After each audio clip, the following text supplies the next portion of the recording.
Good morning, 8:45 a.m. Eastern Standard Time on this Monday, October 10th, 2022.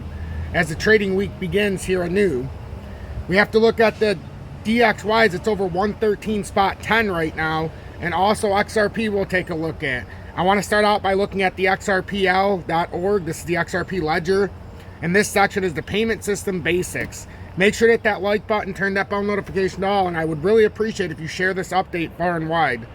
Get some new people in here, and also consider joining Tom's Army so you can get all the exclusive and expanded content, which I will show you as we did a solo update for exclusive members only of Tom's Army just 28 hours ago. Payment system basics. One of the primary purposes of the XRP ledger is payment processing. Learn more about key concepts that will help you understand the XRP ledger payment system. Accounts. Learn about accounts in the XRP ledger. Accounts can send transactions and hold XRP. Fees. Disambiguation. Types of fees allowed by the XRP ledger, including neutral fees payable to one that protect the ledger against abuse, as well as fees that users can collect from each other. Ledgers. The XRP ledger is composed of a series of individual ledgers or ledger versions, which Ripple keeps in its internal database. Learn about the structures and contents of these ledgers.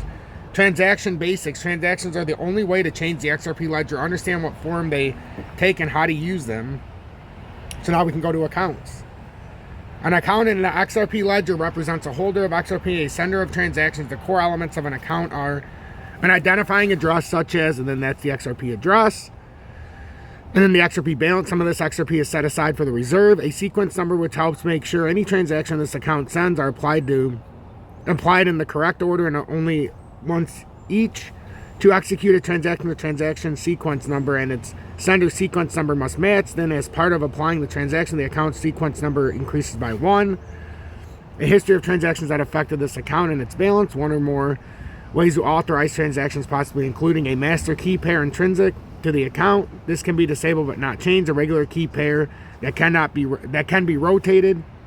And a signer list for multi-signing stored separately from the account's core data. In the ledger's data tree, an account's core data is stored in the account root ledger object type. An account can also be the owner or partial owner of several other types of data. And then creating accounts. There is not a dedicated create account transaction. The payments transaction automatically creates a new account if the payment sends XRP equal to or greater than the account reserve to a mathematically valid address that does not already have an account. This is called funding an account and creates an account root object in the ledger. No other transaction can create an account. Generate a key pair from a strong source. So all right, so this is just talks about the addresses. So it's just basic understanding of XRP. Then we can get into the keys and whatnot. But in the next update, we'll talk about the cryptographic keys.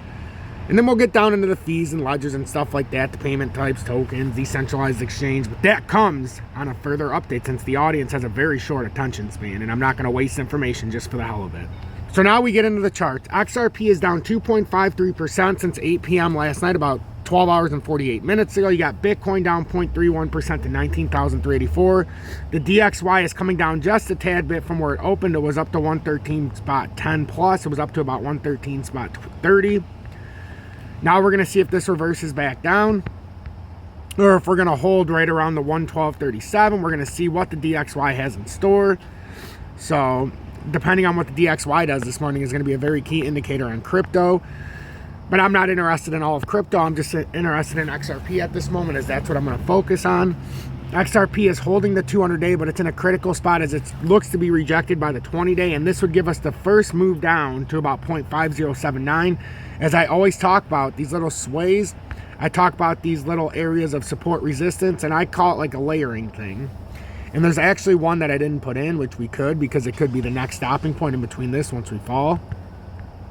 You could simply do something like that.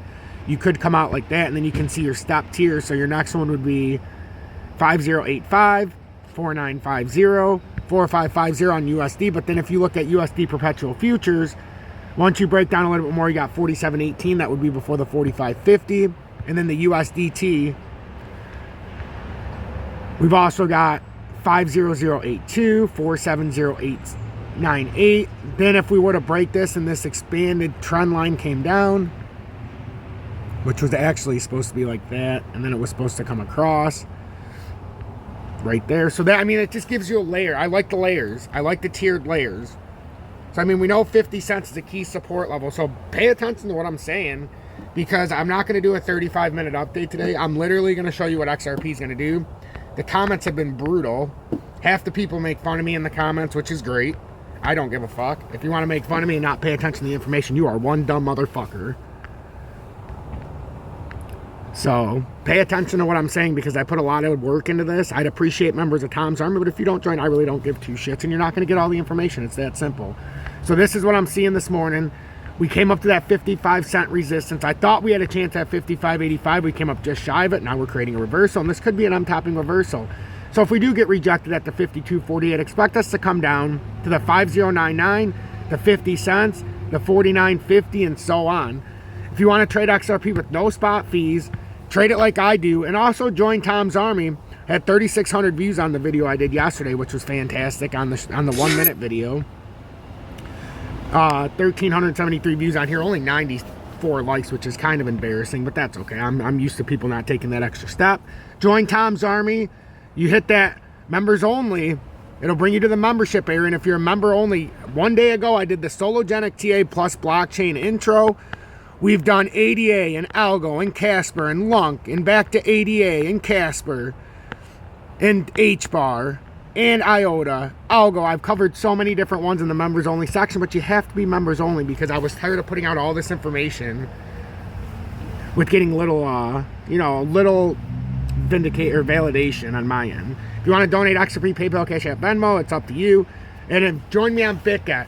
No spot fees, no VPN in the USA, and no KYC. I don't see very many people taking advantage of that. You're still willing to buy an Uphold, which makes no damn sense to me. If you're going to trade on Uphold, buy on BitGet where you don't have to pay spot fees. It just makes zero sense to be lazy. Hashtag be better, do better. Hashtag FUD assassins. And if you're going to ask me a question, do it constructively. I'm not going to answer bullshit.